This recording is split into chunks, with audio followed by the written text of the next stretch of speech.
Baik, selamat pagi, siang, sore, atau malam. Pada hari ini, perkenalkan saya Graciano Jose Momta Sembiring dari kelas FTM ya, ini kodenya lupa diganti. Akan menjabarkan laporan praktikum saya, yaitu tentang percepatan gravitasi dengan pendulum. Ya, kode kelasnya ini FTM 25.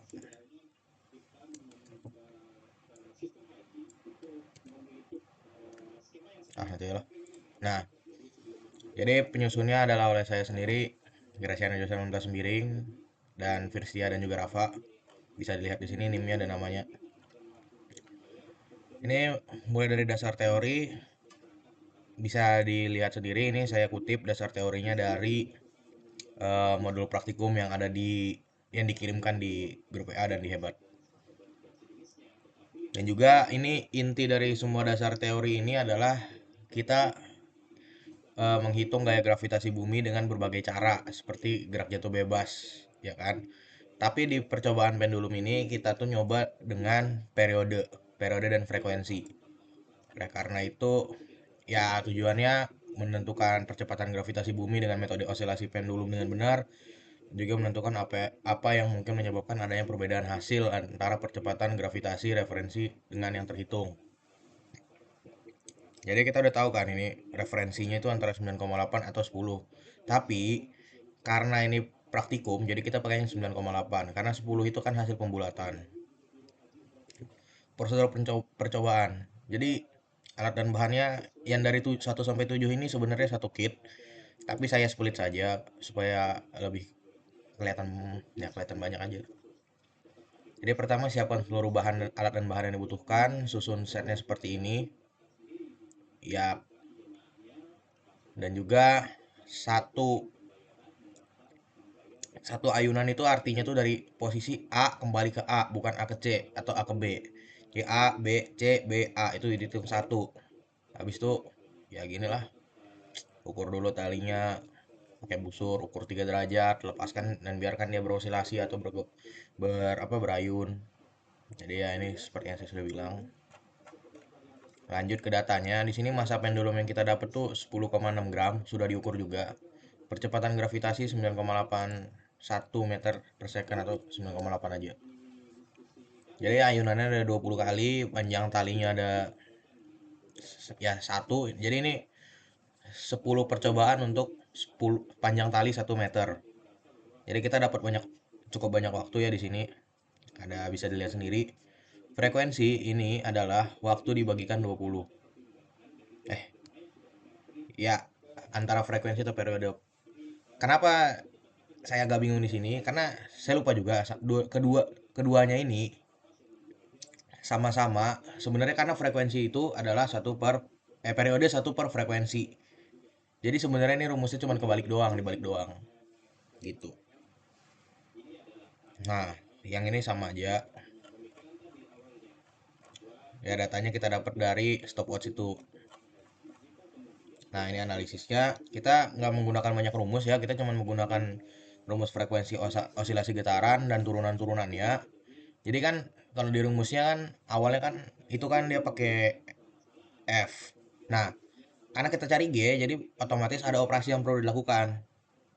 Lantas operasi apa yang harus dilakukan? Kita harus kuadrat. F di kuadrat 2pi 1/2pi itu di kuadrat juga.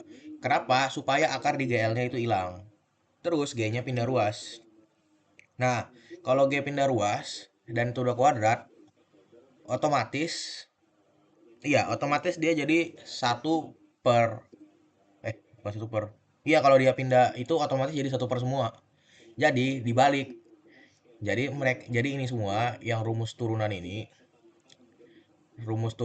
tuh sebenarnya eh ya dibalik lah. Satu per satu per G, satu per ini dibalik supaya dia nggak dalam bentuk pecahan. Maksudnya gitu. Ya ini bisa dilihat di sini. Ini yang saya bilang tadi ini cuma dibalik aja. N itu jumlah jumlah ya jumlah waktu getarannya, jumlah getaran maksudnya. Nah, N ini di sini selalu 20. Kenapa 20? Karena kita ambil 20 kali ayunan. Kalau T itu waktu yang kita dapatkan. Jadi variabel yang berubah di sini adalah waktu. T-nya tetap. Contohnya adalah seperti ini.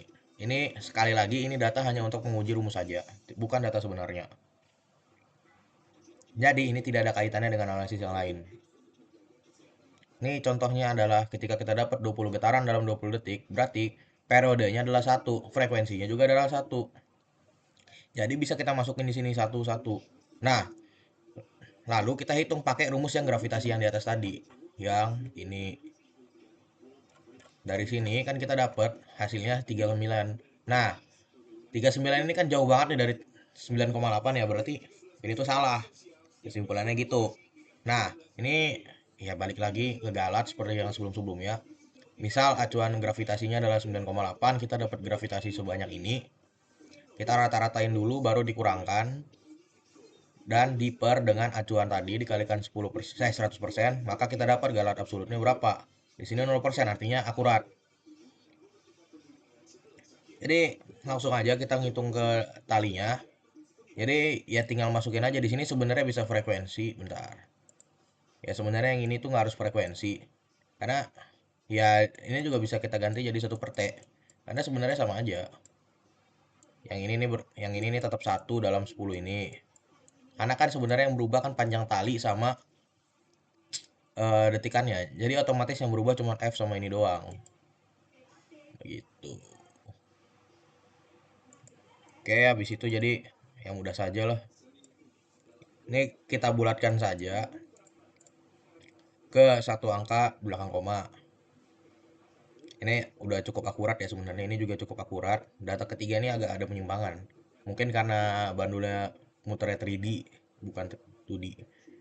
Keempat, kelima, keenam, ketujuh, ke-8, ke-9 nih semua dibulatkan ke satu angka di belakang koma. Lalu dari gravitasi ini kita jumlahkan semua. Kita bagi totalnya berapa? 10.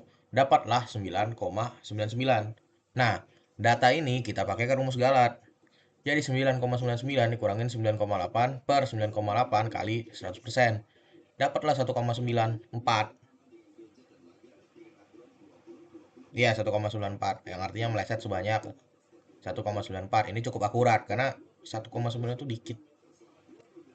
Kita mengulangi hal yang sama di eh, tali yang panjangnya 0,6 meter. Ya bisa dilihat aja di sini. Kayaknya saya nggak perlu ngejelasin juga ya panjang-panjang karena ya emang gini doang. Tinggal masukin frekuensi, habis itu masukin ini, dihitung, dan yang dihitung juga cuma gravitasinya doang kan. Sebenarnya tidak perlu terlalu dijelaskan ya. Di sini kita dapat segini. Nah, ini kan minus ya kalau diginin kan, dan Galat kan nggak mungkin minus. Itulah kenapa kita pakai mutlak di Galat. Karena kita cuma pengen ngitung persentasenya minusnya berapa antara dia ke arah minus atau ke arah plus. Langsung ke kesimpulan. Ya, di kesimpulan ini jadinya berdasarkan praktikum yang sudah dilakukan minggu lalu di laboratorium robotika Gedung Nano, hasilnya itu cukup akurat, namun Galat 0,6 agak sedikit lebih tinggi. Hal ini karena kami tidak memotong tali saat selesai dan mendapatkan tali dari 1 meter, melainkan kami mengikat tali tersebut terhadap batang besi dari rakitan pendulum. Nah, jadi buat yang nggak ngerti, kan dia kan kayak begini tadi kan. Oh, ya kan? Kita itu, ini kan harusnya dipotong. Kalau ini satu, dipotong di sini nih, set, sehingga ini tuh 0,6. Jadi kita tuh nggak kayak gini, kayak begini. Kita tuh ikat terus sampai ini tuh 6. Jadi otomatis kan posisinya kan kayak begini tadi. Nah, ini tuh kalau satu kan posisinya kayak begini. Nah, posisinya itu kalau yang 6 itu di sini. Jadi 3 derajatnya itu nggak konstan. Kurang lebih begitu ya. Mungkin salahnya di situ. Oke, kita lanjut aja ya. Hal yang mungkin ya ketidaksesuaian derajat pada busur harusnya konsisten di 3 derajat. Dan menurut saya juga sebenarnya 3 derajat ini terlalu sedikit ya. Bahkan beberapa kali kami bolanya bahkan nggak gerak sama sekali. Mungkin kalau misalnya untuk evaluasi lebih mungkin 10 bisa ya. Tapi mungkin saya agak sedikit mengerti kenapa dikasih 3 karena mungkin ya ikatannya itu takut terlepas. Jadi kalau terlepas tuh ngerusak labnya. Mungkin ya, tapi sekali lagi saya hanya memberikan masukan saja. Diterima atau tidak itu urusan belakangan. Nah, talinya sudah masuk ke lubang pengait di rangkaian percobaan ini karena kualitas talinya mungkin kurang terlalu bagus ya. Karena saat kita masukkan talinya itu ke lubangnya ini, talinya itu jadi serabut. Harusnya kan dia tunggal. Nah, dia jadi serabut. Nah, sama juga ke holdernya. Kalau bisa dilihat di sebelah sini, itu karena kan kitnya kan kayak begini. Nah, di bawahnya itu kan masih ada lagi. Nah, di sini tuh ditaruh kayak penyumbat gitu, dua. Dia tuh masih goyang pas kayak begini. Kita udah coba lagi. Atau jangan-jangan kita yang salah nih. Kita taruh dia di sini, habis itu dikunci lagi di bawah. Tetap aja dia goyang. Jadi kayaknya salah kitnya. Jadi ini nggak bisa dibilang salah kita juga sih. Ada gaya lawan dari batang besi. Ya karena kalau misalnya kan dari sini, batang besinya di sini. Kalau dia diem ya, dianya doang yang kasih gaya.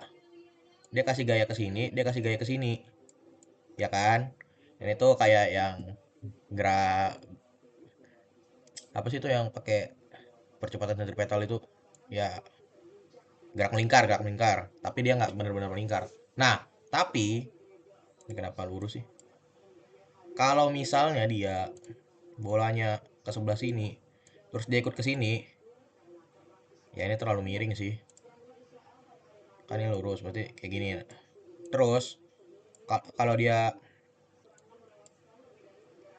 sabar gambarnya ke sini, nah otomatis kan ini ngasih gaya ke sini, ini ngasih gaya ke sini juga, ini kasih gaya kayak ke sini juga, kayaknya ya.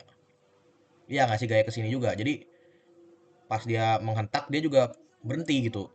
Pas dia stop, dia juga set stop baru balik. Nah, gitu. Semoga dapat dimengerti ya. Ya sebenarnya singkat aja ya buat hari ini ya. Nggak, percobaan ini nggak terlalu banyak ya karena memang kita cuma pakai dua rumus doang. Nyari gravitasi itu nggak sesusah itu. Tinggal masuk ke satu rumus aja dan bandingin semuanya rata-ratanya galat dan juga galatnya. Nah, jadi kita sekarang balik lagi ke tujuannya yang saya sudah nulis sebenarnya di kesimpulan ini. Jadi tujuannya kan untuk mengetahui yang pendulum tadi kan, yang bentar. Ah, lama nih. Nah, mampu menentukan percepatan gravitasi bumi dengan metode oscillasi pendulum dengan benar. Ya, kesimpulannya benar. Kesimpulannya bisa. Bisa kita menentukan dan menentukan apa yang mungkin menyebabkan adanya perbedaan hasil.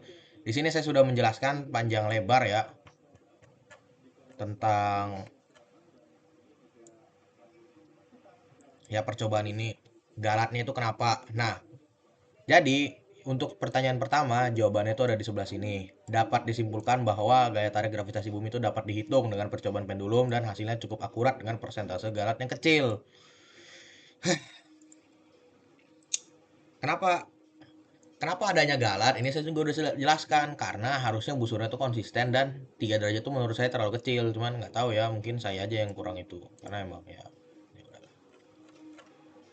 Nih referensinya kami ngambil dua. Yang pertama dari modul seperti biasa dan yang kedua tuh yang kedua dari modul. Yang pertama tuh dari referensinya ya bisa dibaca aja di sini. Ini saya dapat dari Google Scholar. Lampirannya ini alat dan bahannya, ini kit pendulumnya. Ini busur dan ini ayunan sederhana. Dokumentasi percobaan ini saya ya, ini Rafa. Saya megangin busur. Pertama-tama habis itu saya megangin stopwatch sampai sini karena mata saya tidak terlalu bagus ya. Nah, ini bisa dilihat nih kan. Ini tuh nggak pas. Ini tuh masanya tuh nggak pas. Jadi 0,6. Nah, ini rumus di spreadsheetnya ya. Ini tuh untuk rumus percepatan gravitasi. Ini untuk rumus frekuensi ya. Kalau periode ya tinggal dibalik seperti yang saya bilang tadi. Dan juga ini untuk pengukuran gravitasinya rumusnya seperti ini. Dan ya untuk galat seperti ini rumusnya ya bisa dipahami. Ya sekian aja sih dari saya karena nggak terlalu panjang juga dan Terima kasih telah ya, dan mohon maaf bila ada salah kata ya. Sekian dan terima kasih.